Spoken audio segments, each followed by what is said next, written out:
So in case anyone had missed it, there's a brand new Star Wars VR experience available here in the UK called Star Wars Secrets of the Empire, which has been brought to us by Lucasfilm's ILMxLAB and a company called The Void. So ILMxLAB, Industrial Light and Magic, owned by Lucasfilms, has worked on a plethora of massive films including Star Wars Rogue One, Star Wars The Last Jedi, Thor Ragnarok, Doctor Strange, Avengers Infinity War, the Han Solo movie, Black Panther, and my favourite film of 2018 so far, Ready Player One, which ties in very closely to this review. So the VR experience takes place using basically a big computer in a backpack, a front vest which includes haptic response, with a 2K OLED VR visor in front with a LEAP module built into it. Basically means the entire headset fully immerses you in. It's got built-in headphones, and the LEAP modular basically uses augmented reality, so you put hands in front of your face and you're seeing hands, even though you haven't got any glove accessories or anything else connecting it. So the VR experience is currently available in 2 locations in California,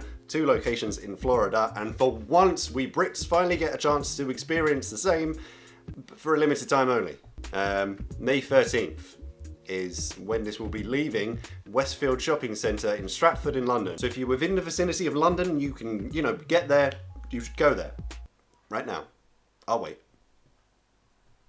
So as I said, we went in, you can go in groups of 4 at most. You get yourself ready, as I said, you put on your vests, tie it all up, tighten it in, put on your headset, you get taken into a room where you're shown a video which is the premise of your mission. Under the orders of the budding rebellion, your team will travel to the molten planet of Mustafar. Your mission is to recover imperial intelligence vital to the rebellion's survival. Alongside the pragmatic droid K2SO, your team will navigate through an enemy facility, walking into danger at every turn. Disguised as a stormtrooper, grab your blaster, solve puzzles and fight a giant lava monster in an effort to fulfill your team's orders. After that we were taken into a room and then suddenly visors down. The 2 people in front of me, Charlie and Max, were no longer in Charlie and Max. I was standing opposite 2 stormtroopers, and we were inside an imperial spaceship landing on Mustafar. From there it does slowly ease you in because it takes a couple of minutes just to get used to. It's telling me to sit down, and I can see that there should be a bench there, but my mind doesn't believe there's a bench, so I'm gonna touch around first before I just go bam. But as I said, the LEAP module augmented reality thing built into the front of it is absolutely amazing, really responsive.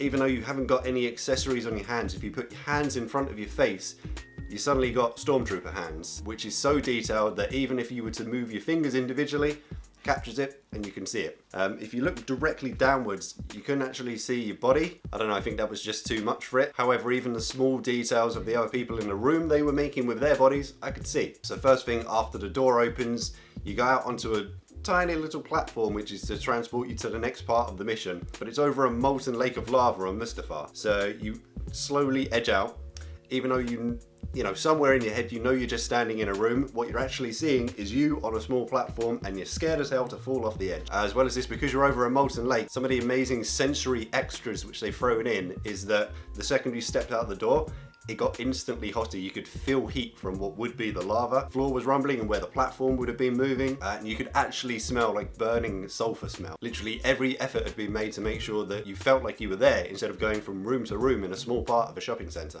After that, to make it through parts of the levels, there were actually interactive parts of real world environment, which were obviously completely different to what we were seeing in VR. So what would have been just like a normal stick on the wall, for us was like an intricate lever system that we had to work out so that we could get into the next room. Same with like this whole button system to get into the vault where we were finding the high value package we were supposed to recover on our mission. But the absolute best part is when you're taken into a room, you go to reach out in the game, and in real life you actually are picking up a blaster which is in the same shape as what you're seeing in the VR world. Everything matches perfectly. I think probably the biggest shock of my life was when we got into the first gun battle with other stormtroopers, not realizing that the vest that we had put on was actually haptic responses. So the first time I got shot, the fact that it vibrated in like my lower abdomen, I screamed. A manly scream. But it's things like that where I say they made every effort to make sure you felt like you weren't in the real world anymore. The part where there was a lava monster and it was shooting lava at you, there were actually squishy parts on the floor where in the VR world you could see lava. You step on it in the real world, I don't know what it was. I never wanted to break the illusion at any point, but I stepped on something and it was squishy. Hopefully it was supposed to be there. But eventually we made it into this vault, we found the high value package we were supposed to be retrieving, and then I'm not going to give it all away. I want you to go and experience this for yourself. So I know I've said this is a review, which is supposed to be what I liked, what I didn't like, but honestly, the only thing I didn't like is that I couldn't be in there for longer. Just amazing how far we've come with the technology. Everything was responsive. The second you put real life hands in front of you, you were seeing stormtrooper hands. Every motion was captured perfectly. There didn't seem to be any lag or anything. Everything was accurate. So if you saw a doorway in the VR world, if you reached out and touched it, it was literally in the exact same place, which was good because otherwise I would have ran into something. I guess my only other negative is you're so immersed that I have absolutely no idea what was happening in the real world. So I could have just been there shooting, screaming, laughing, and had a room full of people watching me. I would have had no idea.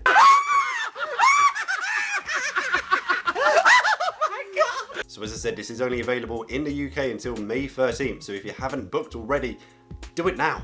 I really hope this is just a glimpse of things to come. I can really imagine something like this taking off, and instead of people going paintballing in future, you know, you could use about a quarter of the space and just have a fully immersive game against other people in a PvP kind of environment in VR. I can't wait for that. More so after seeing Ready Player One, I can't wait till we've got something like that at home. Anyway, if you're interested, the link to the website and how to book will be in the description down below. If you like this video, remember to give it a thumbs up. And as always, thanks for watching, and I'll see you in the next one.